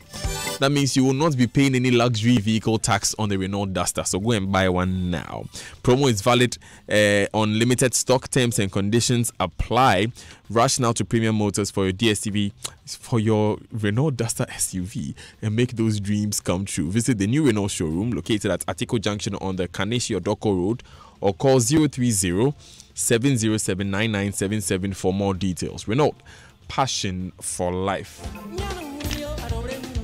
Yes. You pay the new tax when you are renewing your roadworthy certificates at DVLA. Yeah, I keep mixing the two, forgive me. It's roadworthy certificates that I really want to say. Now sign up to my own pension plan with United Pension Trustees by going on your MTN mobile money menu by dialing star 170 hash, star 170 hash, star 170 hash, forgive me. Select option 9 for pensions and insurance, then option 1 for my own pension, then option 1. Enroll and follow the prompts. Make daily, weekly and monthly contributions to build your wealth with United Pension Trustees. For further inquiries, call our customer service center on 0242 436 880 or 0302 208 042. My own pension papa. Text messages are brought to you by Afrodan. Your back must last you a lifetime, and Glyco Travel Insurance Policy, we cushion you for life. Afrodan is offering you today the most comfortable chair in the world. Period. the Nightingale Extreme Comfort Chair. It has over 10 thoughtfully engineered features, especially customized for your health and comfort. Go to Afrodan on the first floor of the Swansea Shopping Arcade and feel this chair. You will be amazed.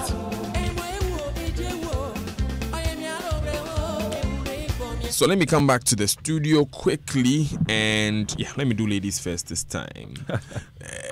Doc, are measures that have to do with tax compliance that have been laid out, or maybe I should have Philip lay them out first. This is and then Doc will come and do our analysis. What did the finance minister say? What do we understand by that? Okay, so let me read from the mid-year budget review, page 45, number 211, tax compliance measures. And I'm quoting, Mr. Speaker, as part of efforts to improve revenue performance, we will intensify tax compliance and plug existing revenue leakages. Investigations we have undertaken show inbound leakages on goods arriving in the country, significant outstanding tax debts, suspends regimes in the area of warehousing, transit trade, and free zones, and tax audit issues such as limited coverage, low auditor productivity, and low audit yields. Mr. Speaker, we are rolling out major initiatives to address these tax compliance issues. Mr. Speaker, these initiatives will include prosecutions of tax evaders and corrupt tax officials, a special VAT attack force to ensure enforcement and deepen VAT penetration from the current low levels of 11%, and institutional reforms at GRA. Then it goes on and on and on. But let me just pause it here. Yeah. So basically, what are we saying here? Okay, so the finance minister wants to go hard on anybody that's not doing the right thing when it comes to payment of taxes. And I'm going to make it very, very simple. You have an obligation as a citizen to pay your taxes. That's if you're a business or you're an income earner. And they have found out that over the course of years or periods, some institutions, some individuals are not doing this payment. It's as simple as that. So people are evading taxes. Let me just bring this in here because somebody asked me the difference between avoidance and evasion. People seem to mix the two. And a friend of mine said the avoidance is for the smart guys and the evasion is for the bad boys. I don't know if it's clear. So you avoid tax. It's just taking advantage of certain loopholes in the system. So like what happened, what we saw with the Panama thing where people shift their businesses elsewhere so that they don't pay tax. Or in simple terms, if you buy a 2.8 litre engine, you're avoiding a tax. If you buy a car with a 2.8 litre very good. engine, you're avoiding a tax. So you're taking advantage of the loopholes. That's the avoidance. The evasion is the bad one. That if you're caught, you'll be punished.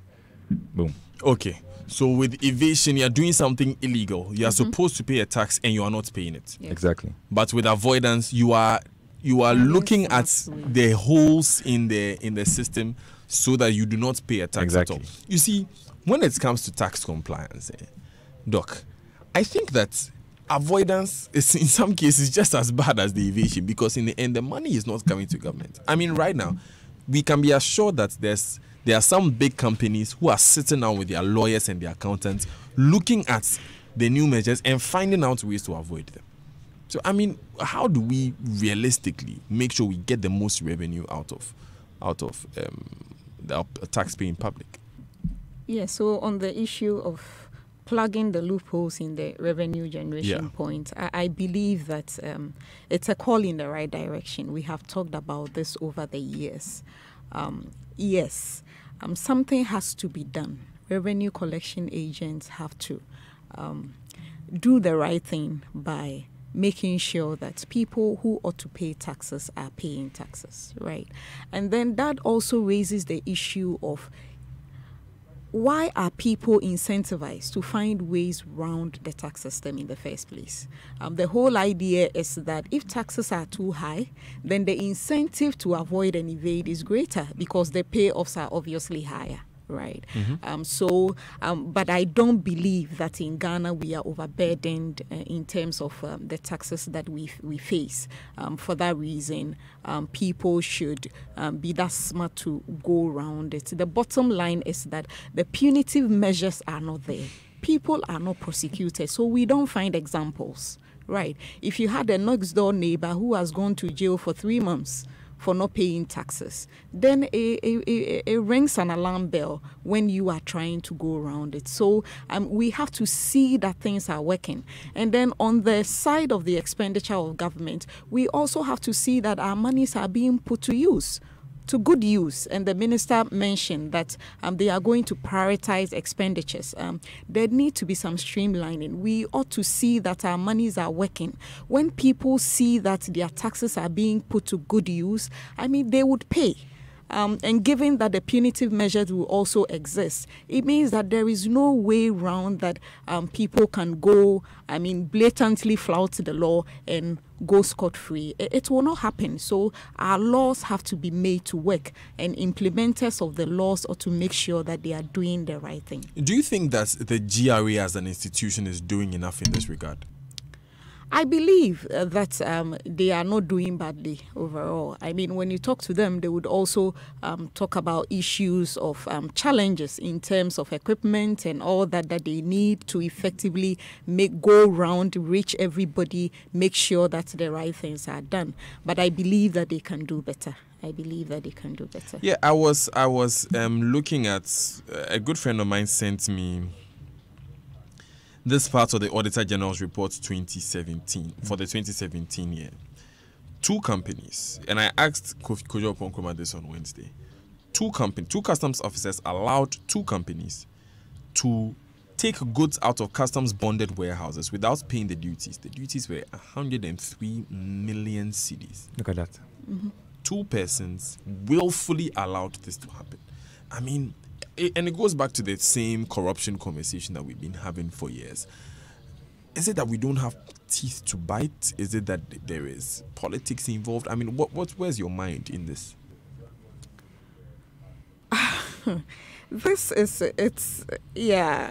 It takes us into very murky waters, if you ask me, because the political will to prosecute people who do this, is it there?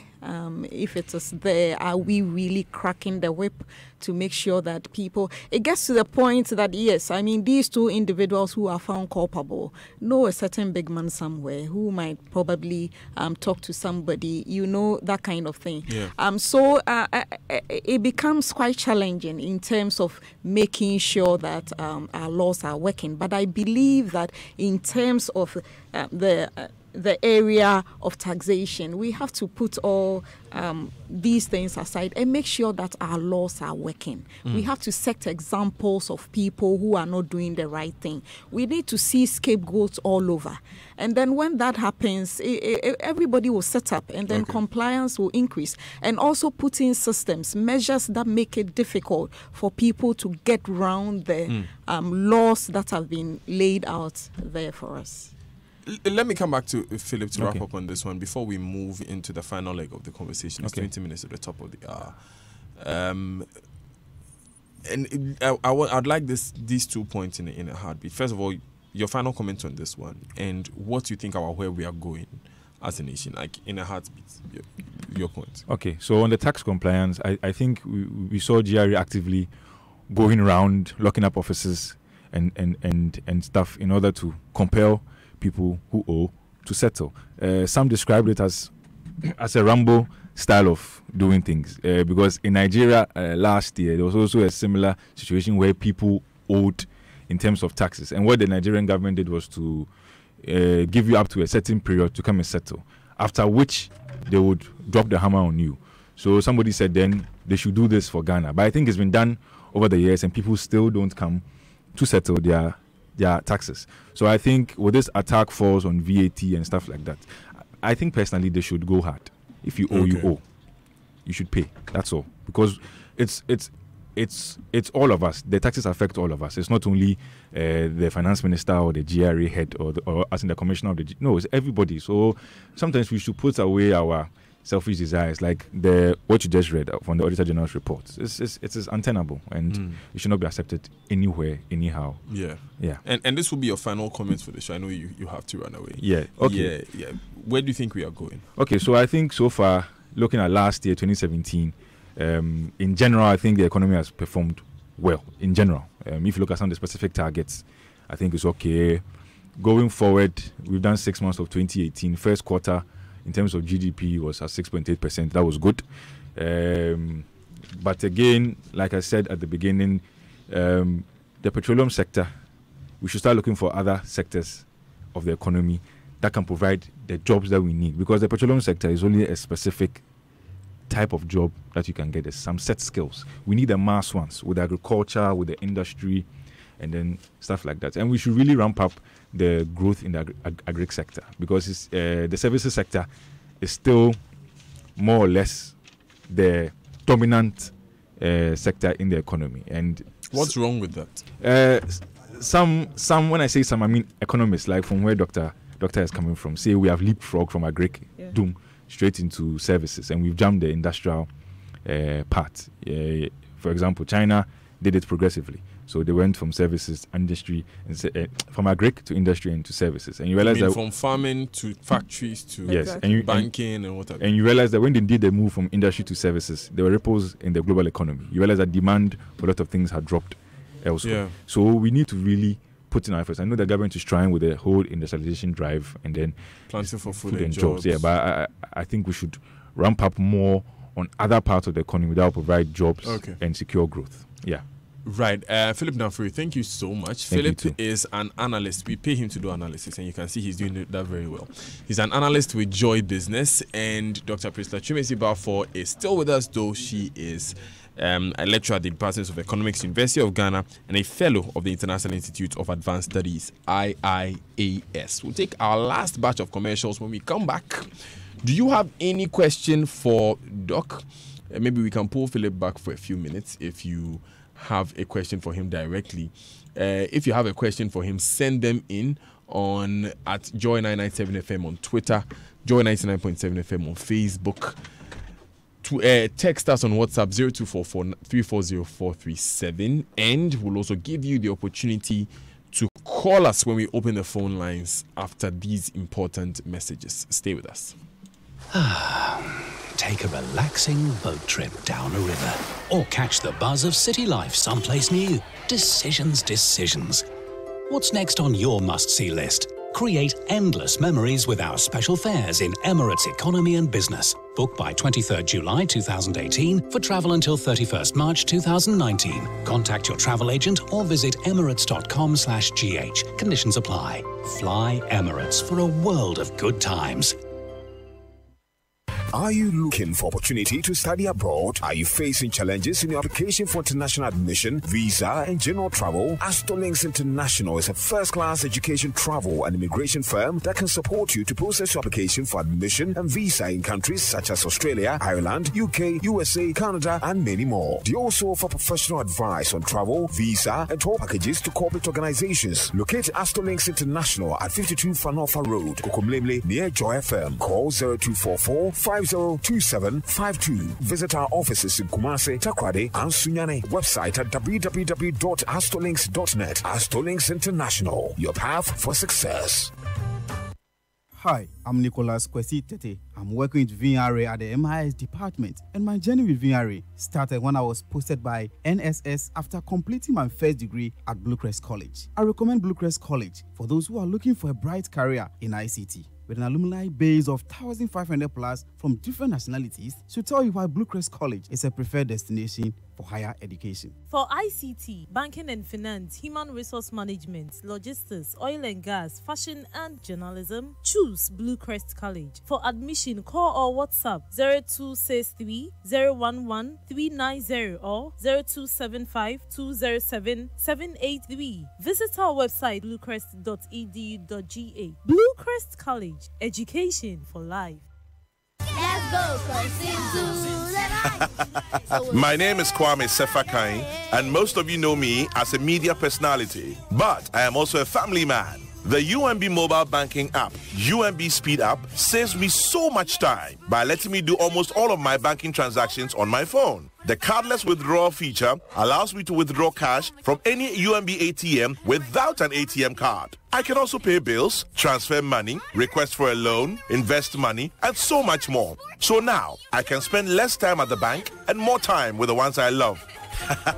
Bank anywhere and anytime with a UMB mobile banking app, UMB Speed App, and get the time to do what you love most. Download the UMB Speed App from your Android, iOS, or Windows phone today. Call 0302-633-988 for more information. UMB Speed App, Digibank, let's go! What's a holiday in South Africa like? Best thing ever. I've just faced my fears, man. This is the adrenalina time, you know? Bye-bye! I had so much fun, man. Like, this town is the most beautiful town I've ever been to. But definitely something you have to try, right? Something I have to try, something I have to bring my friends down and try, give it a go. Welcome to South Africa, your own best man playground! We can't wait for you to experience what we love most about our country. Go to southafrica.net to book your dream holiday today. Allow us to indulge you. South Africa, inspiring new ways. Saturday, 28th July is World Hepatitis Day. And to mark this day, the Ochame Kwame Foundation is organizing a walk in collaboration with MDS Lancet Laboratories. The theme, Finding the Missing Millions. Activities include the walk, cycling, aerobics, music, free screening, and vaccination. Our goal is to sensitize Ghanaians about the dangers of hepatitis. Partners, Japan Motors, Mercedes-Benz, Fidelity Bank, the Hepatitis Foundation of Ghana, Digital Plex, Ahead Media, the Ghana Health Service, and Fit Zone Cycling. Media partners, Joy FM. This event is powered by OK Communications and endorsed by the Ministry of Health. To join the walk, call 0544 355 777. Remember, Saturday the 28th of July, meeting point the Silver Star Towers at 6 a.m. prompt.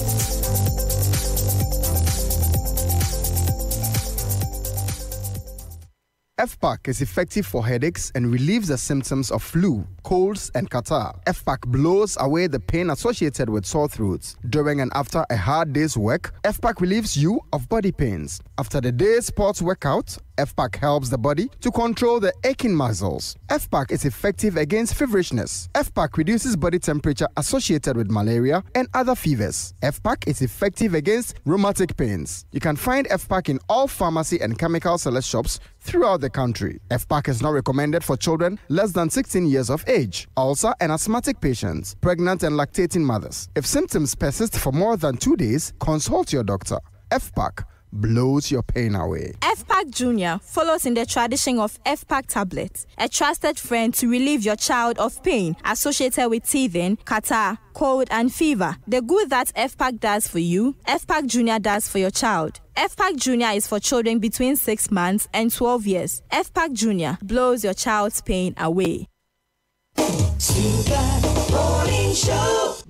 It's 10 minutes to the top of the hour here on the Super Morning Show on Joy 99.7 FM. I'll give a very, very, very final comment to Dr. Priscilla Twumasi Bafo, and then she would have to leave. Doc, so finally, in a minute, what's your view on all the discussions that have gone on so far? Overall, I think that the economy is on the right track. All the fundamentals are quite on track. And in terms of the issue we raised about employment, right, the GDP is growing, how are we feeling it? I believe that we should focus more on the non-oil sector of the economy. How are we performing? i.e., is the manufacturing base of the economy picking up? This we hope to see in the government industrialization policy. We need to try more to add value to our produce, right? Because when you look at the growth trajectory of Ghana, it looks as if we have missed a very important middle, which is from agriculture into manufacturing. We have skipped and we've moved on from agriculture into services. Services are not labor intensive, and we need the gaping youth to be employed, and they can be employed at the manufacturing middle of our development. So that's why it's important to set up factories. And exactly. That is why it is very important for us to embark on an industrialization drive, not too high end, but at least add some value onto our farm produce. For example, that's a good starting point. And that can absorb majority of the young people who are on our streets looking for jobs and all that. But overall, I believe that withstanding any external shocks whatsoever, the economy is on track, and we hope and pray that all the measures out there that have been put out there would come to fruition. Okay. And it is our hope that our children will live in a better Ghana than we do. Thank you very much, Dr. Priscilla Thank you, it's a pleasure. Bafo. In 8 minutes at 10 a.m., she'll be on TV, Joy News Desk, with Bernice Abubedu. So you want to tune in at 10 a.m. As soon as we finish, she'll be starting.